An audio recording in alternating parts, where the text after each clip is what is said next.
Sun with a high of 63. I'm meteorologist Jason Caterina on AM 560, The Answer. Get the latest weather, traffic, and news updates online at 560theanswer.com. Now, from the Signature Bank Studios. Only the biggest stories, only the biggest guests, and only the biggest opinions. This is AM 560, The Answer.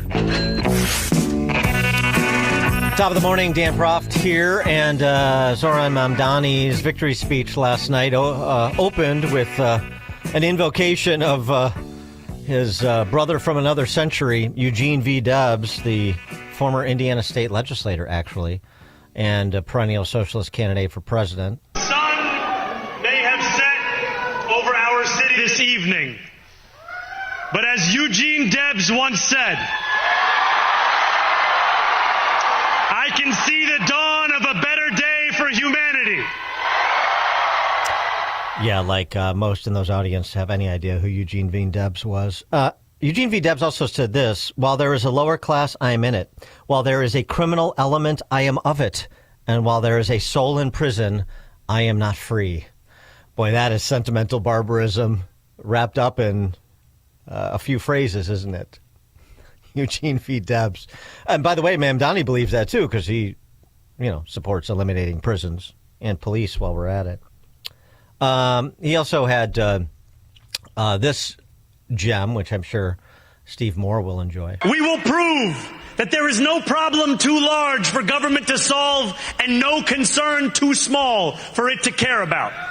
In other words, there is no aspect of your life in which government will not be involved. Hooray! That's what a free people should celebrate. And by the way, just one sort of fun tidbit.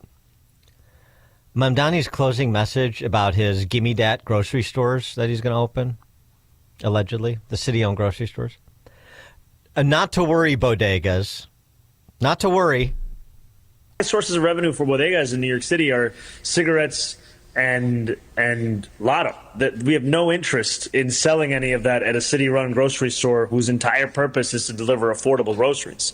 And I think this is the thing you'll see, especially in the last days of an election. The desperation increases. Desperation. Yeah.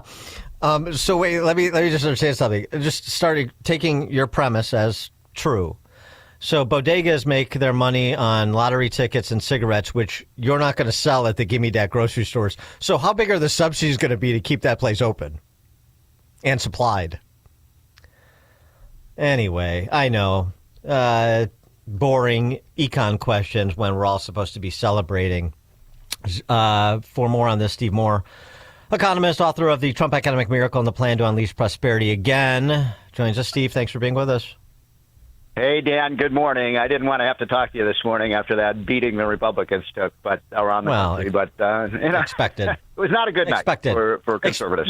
But I mean, expected. I mean, these are deep blue states. Oh, they passed Proposition 50 in California. What a surprise. Oh, they won the governorship in New Jersey. What a surprise. I mean, come on. Mdani, though, with his election, you said Wall Street is leaving. So when are they going? Well, listen, first of all, as someone who goes to New York all the time, I'm very excited about all the free stuff I'm going to get. Yes. It's going to be great. Nothing is going to cost anything in New York anymore. For except cigarettes. Free food. And yeah. Exactly. By the way, I do know who Eugene Debs was. He's in the history books as one of the first leading exponents of socialism. But I hadn't heard that name in probably 30 years. It's a throwback. Yeah. Uh-huh. It's a throwback. But look, this is a disaster for New York City. I've predicted that if Mdani win, which he has done, and by the way, how big was his victory? He won pretty decisively, didn't he? Yeah, he got more than 50% of the vote, so that's more than the rest combined. Yeah. So I predicted that New York City will no longer be the home of Wall Street. The Wall Street will move. And it's already been moving, week after week after week. About 2 months ago, Dan, Texas opened up the Texas stock exchange. By the way, I'm in Dallas right now, and this is becoming the financial capital of the country. And I believe, the big bull that they have in Wall Street, the big bull. I think they're going to have to get a crane and pull that thing up and move it to Dallas. It's sad. It is sad because New York is our the most important city in the world, and 8 million people live there, and they're going to get a taste of socialism firsthand. I mean, and I warned people, by the way, my friends in New York. I said, look what's happened to Chicago under Brandon Johnson. Is that the direction you want to go? I guess so. And this is going to be a brutal lesson for a real life lesson of socialism. The shutdown. Of course, one wonders, Democrats not paying a price for the shutdown, so will they be emboldened? And this against the backdrop of Sean Duffy saying, if we don't end this impasse by next week, I'm going to have to close some portions of the airspace, cancel flights because I don't have air traffic controllers. So what's happening there on the Hill? Well, I hope that doesn't happen today because I'm at the Dallas-Fort Worth airport right me now, too. I want to get out of town. But yeah, look, this has been, by the way, this mayhem and chaos that's being created, this is exactly what Chuck E. Schumer wanted. It's not like they wanted this to happen. That's why they won't even allow, some of the essential services like air traffic control. They have held our military hostage. Our servicemen are not getting paid.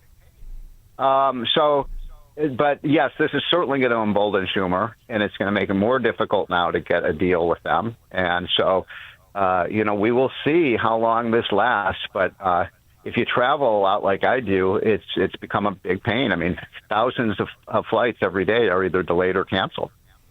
AOC last night was expectedly giddy and basically sending a message across the bow of Chuck Schumer. I think the message that sends is that the Democratic Party cannot last much longer by denying the future, by trying to undercut our young, by trying to undercut a next generation of diverse and upcoming Democrats that have the parties, the actual party, our actual electorate and voters support.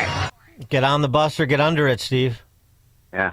Well, this is an ode to socialism. It is. These guys are riding their high horse right now. And by the way, AOC was a big winner last night, no doubt about that. And she will be a force to be contended with, either running for the Senate or running for the president. See, this is your new Democratic Party, folks. How do you like it? It's not your grandma and grandpa's party. It's moved way to the far left, and it's scary actually. I mean, we have two parties in the United States, and one of them is I can live with, and the other one is moved to a radical leftist Fidel Castro agenda. It's scary, and you know what, Dan? One of the worst things about this is if you look at who voted for Mdani, it was young people. Young people. Yeah. I'm sorry. This is a real indictment of our schools when these idiot young 25-year-olds don't even understand that socialism has failed everywhere it's been tried. I mean, have they been to Caracas, Venezuela? Have they been to Cuba? Have they been to North Korea? Some of them are from there. Not North Korea as much, but yes, right. You think that the lesson would be learned. But before we let you go, I just wanted to get your hope with respect to the tariff case that is before the Supreme Court today. Trump says one of the most important cases in American history, the presidential power as it pertains to tariffs. What do you want the Supreme Court to do? I'm not going to tell you what I want them to do because Donald Trump might be listening to the show, right? Exactly. but look, I think Trump will. I think it's very likely Trump will lose. I would say it's likely to be a 6-3 or 7-2 decision against him. And look, I'm not saying this. I love Trump, as you know, and I'm a big Trump guy. But the Constitution is pretty clear. It's pretty clear in the language that all tax bills start in the House of Representatives, and tariffs are taxes. And as conservatives, we don't want the president to have a unilateral authority to raise taxes. I mean, would we want Kamala Harris to say, we've got a climate emergency, we're going to raise the income tax by 30 percentage points? So. This would come back to haunt us. I think he will lose. And then when he loses, it's going to be a lot of chaos. Because then what happens? Do we have to pay back the money that the government has collected in tariff revenue? I think it'll be a nuanced decision. I think some of the tariffs, they'll say those are emergency tariffs. You have the power to do it.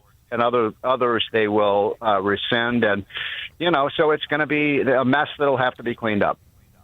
Steve Moore, economist, author of The Trump Economic Miracle and the Plan to Unleash Prosperity Again. Thanks, Steve. Well, no, congratulations, Chicago. You're now not the most socialist city in America, so you have something to celebrate. Very good. Thanks, Steve. Catch that flight. Take care. Thanks. Last flight out of Saigon.